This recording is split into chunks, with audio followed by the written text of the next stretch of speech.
আমাদের যিনি বাংলাদেশে প্ল্যান দেখানোর চেষ্টা করেছিলেন জনাব তারেক রহমান বলেছিলেন আপনারা সবাই গণভোটে হ্যাঁ দিবেন। আমরা এখন দেখতে পাচ্ছি সেটা ওনার মুখের কথা ছিল, অন্তরের কথা ছিল না। এই জন্য আমরা সরকারকে এখনো বলবো, সময় আছে, দ্রুত গতিতে সংস্কার সভা বাস্তবায়নের উদ্যোগ নিন, না হলে 12 তারিখে আমরা সংসদ ভবনের সামনে যাব। সংসদ ভবনের সামনে গিয়ে বলবো, শুধু সংসদের ভিতরে বসে গুন্ডা মাস্তান চাঁদাবাজি দুর্নীতিবাজদের নিয়ে সংসদে অধিবেশন করলে চলবে না।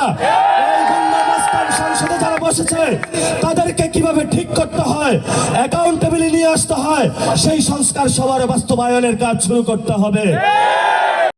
প্ল্যান ছিল যখন জনগণ নতুন অভ্যুত্থানের মধ্য দিয়ে গিয়েছিল, বলেছিল ইন্ডিয়াকে লাল কার্ড দেখিয়েছিল, তারা সে পাওয়ার প্ল্যান্ট বন্ধ করে দিয়েছিল। আজকে খুলনাবাসীর পক্ষ থেকে আমরা সরকারের কাছে আবেদন জানাচ্ছি, শেখ হাসিনা কুসুম কুসুম প্রেম করে ভারতের সাথে খুলনাতে যে বিদ্যুৎ কেন্দ্রটা বসিয়ে দিয়েছিল, খুলনার মানুষের উপরে গলার উপরে পা দিয়ে বসেছিল, অতি দ্রুত ভারতের সাথে সেই চুক্তি বন্ধ করে ভারতীয় এই ধ্বংসকারী পাওয়ার প্ল্যান্ট খুলনা থেকে বন্ধ করতে হবে। দ্বিতীয় বিষয়, যে অসংখ্য মানুষ শহীদ হয়েছিল বাংলাদেশে, আহত হয়েছিল, যাদের রক্তের উপরে দাঁড়িয়ে অনেকে আজকে সংসদ ভবনে 12 তারিখে সংসদ অধিবেশন শুরু করতে যাচ্ছেন। ভালো কথা, সংসদেই হলো সবকিছু হবে।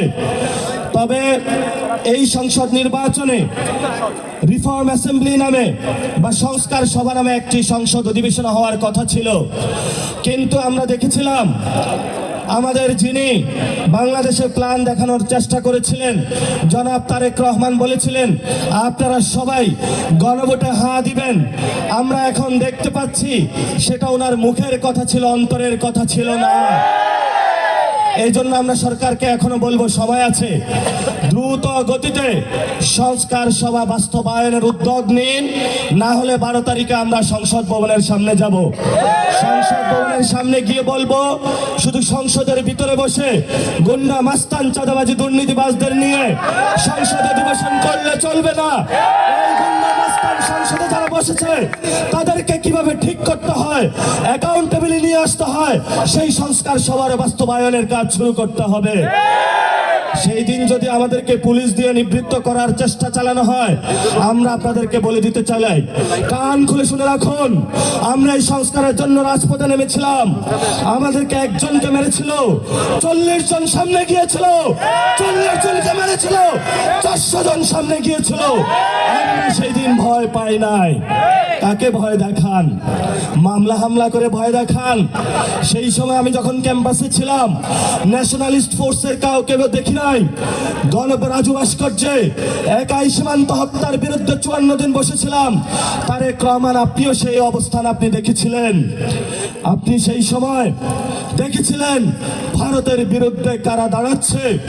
আপনারা যখন বিদেশে ছিলেন, জেলের মধ্যে ছিলেন, আমরা ক্যাম্পাস আন্দোলন করেছিলাম, আপনাদের পক্ষে দাঁড়িয়েছিলাম।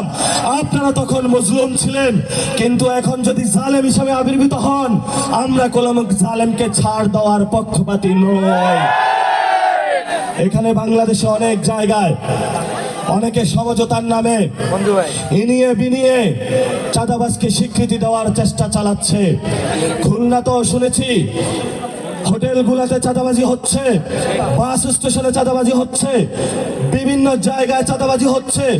ভদ্রতার মুখোশ পরে অনেক কেন্দ্রীয় নেতা খুলনাতে চাঁদাবাজি করছেন। আমরা তাদেরকে নামও জানি, চিনি। আমরা আপনাদেরকে হুঁশিয়ার করে বলে দিতে চাই, লাস্ট টাইমে ভদ্র সাজবেন না। যে আকাম কুকাম করেছেন সেটা হলো বন্ধ করতে হবে। এবং আমরা স্পষ্ট বলেছি, আমরা কারো বিরোধী নই। আমি সেই দিন গণঅভ্যুত্থানের পরে সরকার কিভাবে গঠন হবে এটা দরকার ছিল, আমি তারেক রহমানের কাছে সেই রেফাত ভাইয়ের নাম প্রস্তাব করেছিলাম, চিফ জাস্টিসের। উনি আমাকে একটা কথা বলেছিল, তুমি ওনাকে খুঁজে পেয়েছো কই?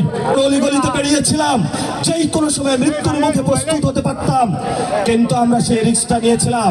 আমি আপনাকে সেই দিন বলেছিলাম, যে আপনি বাংলাদেশের রিসোর্স দেখতে না পারেন, সম্পদ রয়েছে, এটার উপরে যদি আমরা বিশ্বাস রাখতে পারি তবেই আমরা মর্যাদা নিয়ে বসবাস করতে পারবো। আদারওয়াইজ আমাদের দিল্লি দরকার নাই, আমাদের ঢাকা আছে।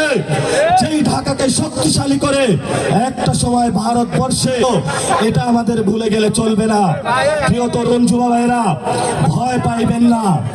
আপনারা আত্মবাজ, সন্ত্রাস, দুর্নীতির বিরুদ্ধে কমিটি গঠন করেন, কমিটি গঠন করে তাদেরকে আপনারা সবাই বেঁধে রাখবেন। প্রশাসন যদি এসে বলবেন তোমরা গ্রেপ্তার করতে পারো না, আমরা তাকে গ্রেপ্তার করেছি, তারপরে তাদেরকে প্রশাসনের হাতে তুলে দিবেন। আমরা আপনাদেরকে